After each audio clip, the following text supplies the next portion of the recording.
Oh, don't smile like that. You're scaring the people. It's creepy. That's the way to start the show from now on. We're going to zoom in on you. Another great episode of Jeff at Oversteer TV, the podcast, just looking right at you. There you go. There you go. That's my partner in crime, Jeff Brown, there creeping out the internet. Soon to be a meme, I hope. Yeah, they're going to turn me into a cryptocurrency. Yeah. Then I'm Tony Castanera, and I don't want to be a cryptocurrency. I want to own them. I just don't want to be one. Yeah, I want to cash them in. So last week was the big weekend for motorsports: Monaco, Indianapolis 500, Coca-Cola 600. But all we're going to talk about today is Stewart-Hass Racing. What the heck, man? Going on a business. They're going to be selling their charters. They want to give up their charters. They're going out of business in NASCAR, at least. That'll be 4 charters. It'll be interesting to see how much they go for. I want to talk about the whole charter situation, what's going on with NASCAR and the charters. But first, Haas leaving. Tony Stewart's leaving. Probably leaving mainly because he's an NHRA guy now. He drag races. He has his drag race team. He apparently that's what he wants to do now. From now on, he doesn't want to be involved in NASCAR, which is interesting. The NHRA has been growing. I've noticed it's been a little under the radar, but it's been moving up and up in popularity. Gene Haas is selling his part of the team too. I don't see why not. He hardly goes to NASCAR races, and he's making a lot more money with his Formula One team, even though they suck. They have been running better lately, I think. They have been running lately, but that's the beauty. That's why that's the beauty of Formula One. If you got a team in Formula One, it's like owning an NFL team. You're making money. You can come in last place every race. You're still making millions and millions and millions. And if you manage to finish in 10th place and get that coveted 1 point. Yeah, those points are. They say that one Formula One point is worth $10 million. Probably. The money they get is incredible. But this brings up the thing. Now they're going to be 4 charters for sale in NASCAR. The day after they made that announcement, Front Row Motorsports announced they just bought a charter from somebody. They didn't say who, so nobody knows if it was from Stewart-Hass. So Front Row is going to be paying the 3 cars. Word is that Dale Jr. wants to buy 2 of them. He wants to start his own team. I don't know. Well, he's been complaining for years. Dale Jr.'s been wanting to step up to the Winston Cup up to NASCAR Cup. Mm-hmm. He's had Xfinity Series cars now for years, mm-hmm. and he complained loudly about the charter system and how he doesn't like it. The charter system, for people who don't know what it is. Charter system is basically NASCAR has 36 charters. If you own one, you have a team, you own a charter, that car is in every race. Whether you qualify, no matter what you run in qualifying, whatever, you got a guaranteed spot in every race. You get points, and you can run for the championship. Each race, because all races have 40 spots, there are 4 of the spots available for at-large if you just want to run a couple of races. So those charters are quite valuable because, you get points with those charters. You get money. You get a guaranteed spot. The funny thing is the charters run out next year. They're supposed to be over. So all these people buying charters or having charters, the teams are really like angry with NASCAR because they want the charters to be permanent. Because if you spend money on a charter and then all that money and all of a sudden it's not worth anything anymore, what's the point of having the charter anymore? The last publicly, I forgot what team it was, earlier this year, some team bought a charter and they paid $40 million for it. Okay. It's crazy, especially when you think that maybe there's a chance that maybe next year that's going to be worth 0. I really doubt NASCAR will do that to the teams because then they'll have a massive riot on their hands. It's sort of like the taxi cab. You have to buy a taxi cab license or whatever they're called. The medallions, yeah. A quarter, and $250,000 they're going for in Miami. They used to, and then Uber and Lyft came along, and made them obsolete. Yeah. So now you could probably get a taxi cab one for $10,000, something like that, or is $250,000 before. Yeah, but I don't know anybody that rides in a taxi anymore. No, they still have them at the airport. I'm surprised, but yeah. This whole charter thing, I don't know what NASCAR is trying to do by not making it permanent. I think they're gonna. I guess they figure the team's gonna pay again for a charter. I don't know if all the teams are gonna go for that. Not for that price. Yeah. It's hard to tell. NASCAR, they make these changes and some work out and some don't. But they're not afraid to make the changes, and they're not afraid to change the changes that they changed because they don't work out, which they've always done. They back in the day, they went to the new car of tomorrow, the COT car, and it had a wing on it, and everybody hated it. So they said, okay, we'll go back to a spoiler and take the wing off. And so they're not afraid to make changes to try to make it better. And if it doesn't work, they'll change it again. So like you said, the owners getting together can demand a lot from NASCAR. So, I didn't prefer the charter system to begin with because I felt like you just show up and you qualify. And you make the race or you don't. But, back in the day, you started 43 cars. I think there's a maximum of 40 cars now. And, 45, 46 cars would show up for the race to qualify, and 3 or 4 of them would go home because they didn't make the race. I prefer just to go out there and you make the race on speed. You qualify, and if you don't make the top 40, then you go home. And I think that's what Dale Jr.'s been saying for years, and the reason why he doesn't field a team because he's at the mercy of the charters. But there's only 36, 37 cars showing up, and they've got 40 spots. So it seems like you don't really need a charter. You can just show up and qualify last and make the race, as long as there's not more than 40 cars there. One of the reasons why they did the charter, not all the reasons, but one of the reasons was because NASCAR had a problem with what they call start-and parkers. Yeah. They would show up with cars that have no way we're going to be competitive. They shouldn't have been out there, but they were legal by the rules, underpower engines. I was been a NASCAR race where the team showed up. They went out there, they started the race. They didn't even have tires they didn't bother bringing out tires for the first pit stop. The guy ran 2 laps, pulled in. NASCAR, everybody gets points. He got those points. He got some money for competing and stuff like that. And that's it. And NASCAR was getting a little ticked off where you're getting 2 or 3 cars showing up, do a lap and then pull in, and then that's it. And the fans, some fans didn't appreciate it. The teams didn't like it because those cars were slower. All right. So that's the thing. That's why one of the reasons why they came up with the charter was, okay, hey, if you're going to be a NASCAR, you got to be committed. Okay, but if you're committed, but with the charter, then you have some value to your team. It used to be if a team went under, that was it. You sold whatever parts you had left over in the chassis if you were lucky, if somebody wanted, and that's it. You lost money. Now, like with Stewart-Hass, they're leaving. They got 4 charters they can sell. So they can walk away with some money, take care of their team, take care of all their mechanics who are probably all there's probably a couple hundred people. Why they made that decision to get the money for the charter. Yeah. So, and you have a lot of guys over there. There are probably a couple hundred people work for Stewart-Hass. They had 4 cars.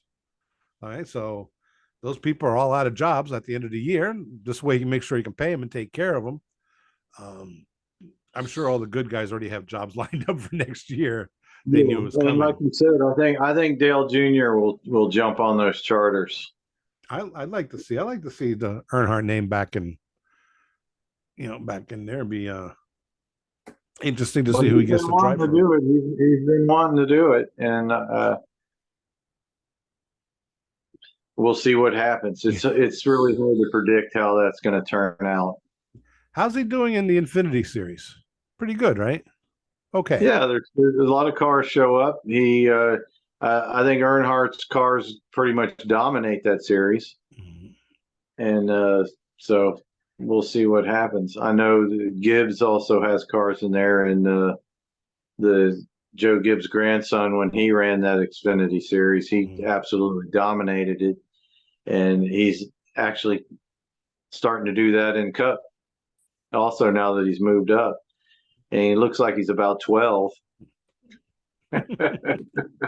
Well, that's another thing. When you think about all the teams in NASCAR right now, you have Stewart-Hass. Haas is an old man. Gibbs is a really old man. You look at all the teams, the top teams in NASCAR, they're, the famous teams. Those guys are all old guys. They're not going to last much longer. They want to retire, or they're not going to be on this earth much longer. Yeah. Rick Hendrick is pretty old. Yeah, Richard Childress very old. Penske. But, they've got kids and grandchildren that'll carry on, I believe. And but they got to start bringing up some new teams, some new names. Yeah, like change. You said, that Earnhardt name carries a lot of weight in that sport. Yeah, so. He won't have a problem getting sponsors, that's for sure.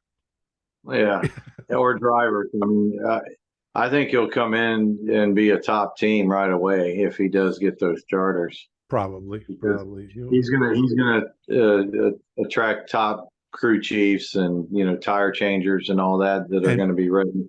And manufacturer. I'm sure Chevy's already talk to him like, you're going to have the best engines.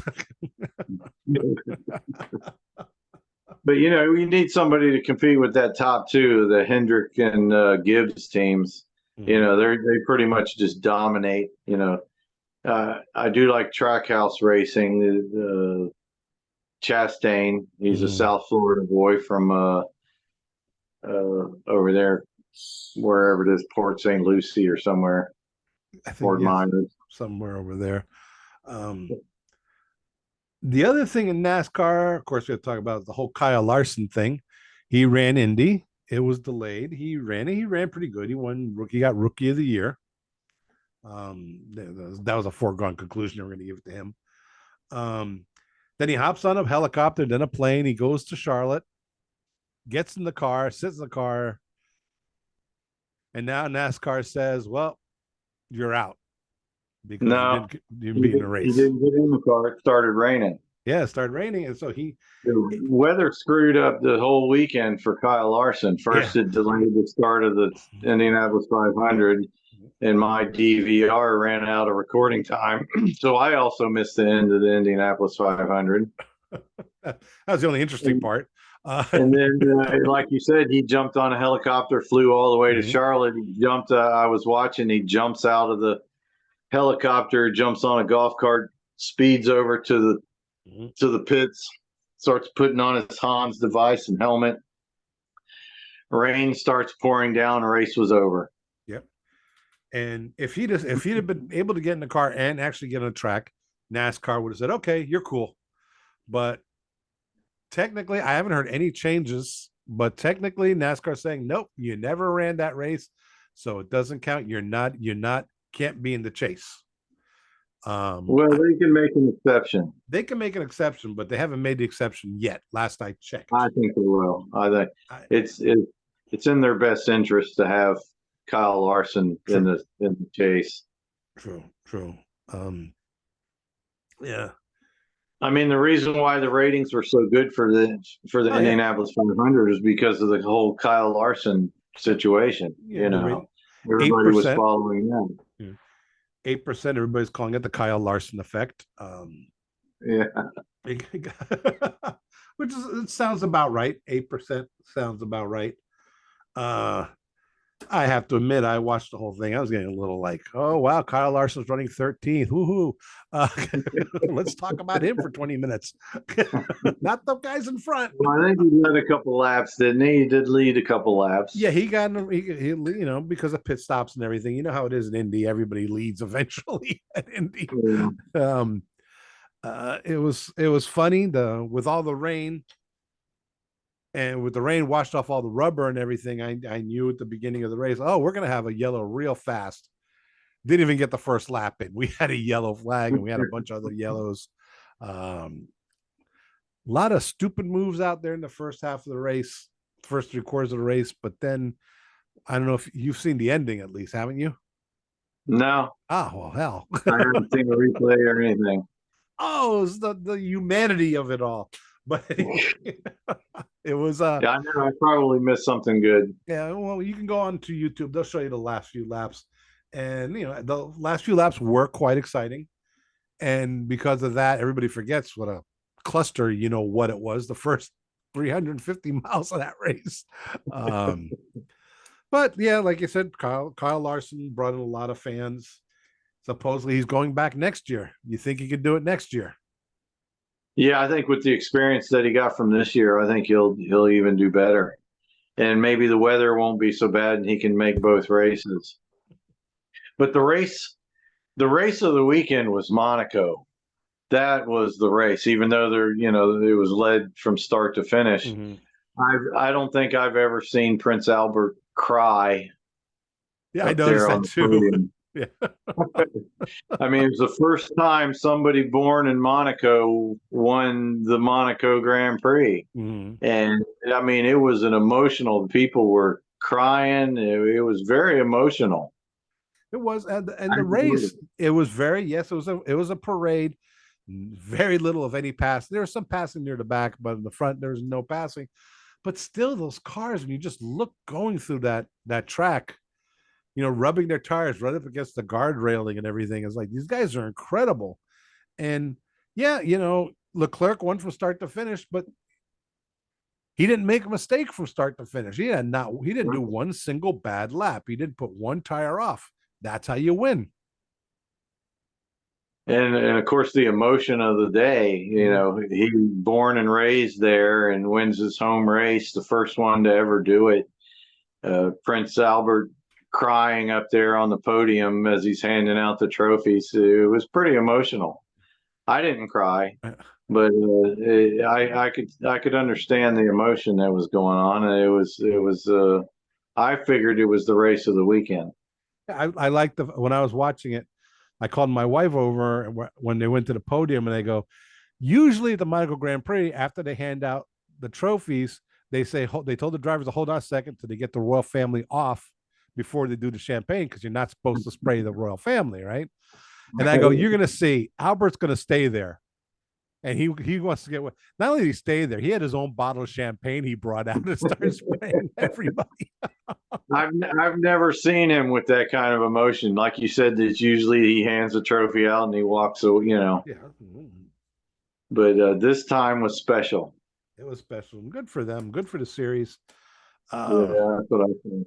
They had really good ratings I forgot what was the ratings in the morning in the U.S. For early in the morning, it was ridiculously how well it was. 1.97 million. 2 million people were watching it at 9 o'clock in the morning. That's not bad. IndyCar, of course, did better. They had 5 point some million, but that's in the afternoon, the Kyle Larson effect. I don't have the NASCAR ratings. Yeah, well, the NASCAR, the Coca-Cola 300. Yeah. It happens. They didn't have a complete. I mean, they got past halfway barely, and then that was it. The rain came, and it was over. Big disappointment. When it comes to everybody talks about this is great for IndyCar. They got some great ratings, and I'm like, they always get great ratings for the Indy 500.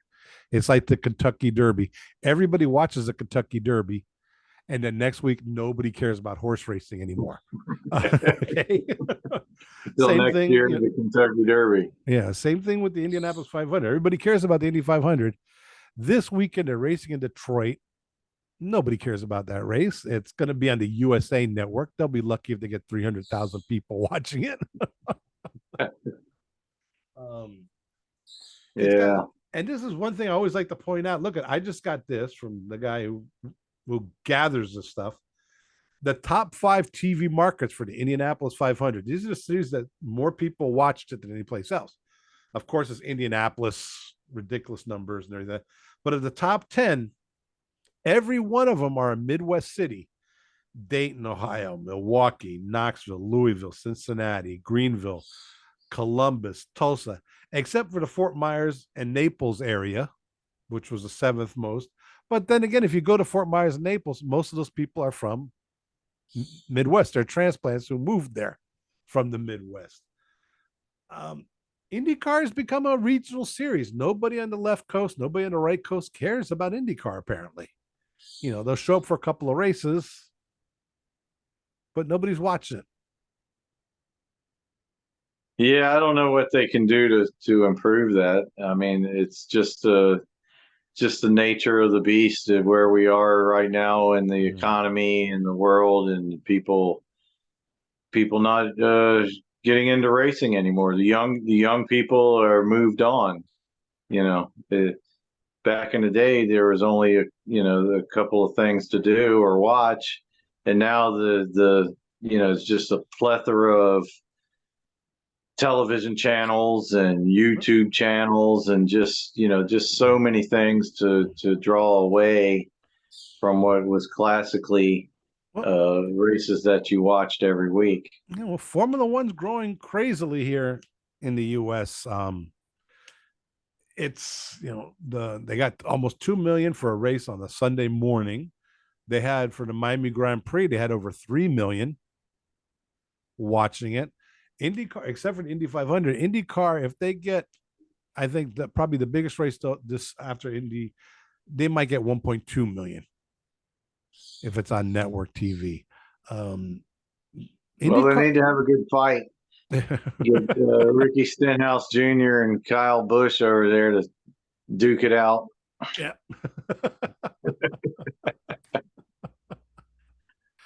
Yeah, we need who do we need? We have Pato O'Ward and Marcus Ericsson get into a little slapping fight in the garage. Oh well, let's work on that. We got to work on some. We're gonna do a show. Let's do a show just how we are going to save the IndyCar series. What do you say? Okay, we'll work on that one. Yeah, we'll have to rack our brains over that, right? Okay, one other thing before we go, got my notebook here. We made predictions last week for this big weekend. Right. Let's see. For Monaco, you picked Lando. He came in 4th, I believe. I picked Sainz. He came in 3rd. So that's a push for us. And NASCAR, I picked Logano. You picked Hamlin. Hamlin came in like 5th, right? Or something in that race? I think so. And I think he would have still won it if they could have completed a full race. Maybe. All right. So I'm going to give you that one. For an Indy 500, first off, you picked Marco Andretti. But I let you repick and you picked Kyle Larson. Me, I nailed it. Newgarden. There you go. I picked it. So I am the champion. I am the champion. I am the winner. I have no time for losers because you are the champion. I'm going to have to figure out what prize you have to get for me. It will involve alcohol. Either that or you have to give me a haircut like you did. Free haircut. Yeah. All right, guys, this has been fun.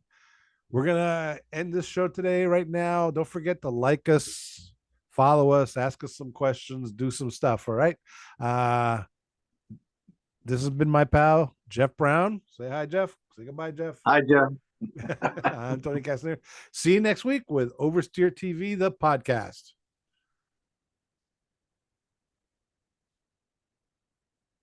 All right. No, didn't stop. All right, go. No, they were still there. Go. I stopped recording. So,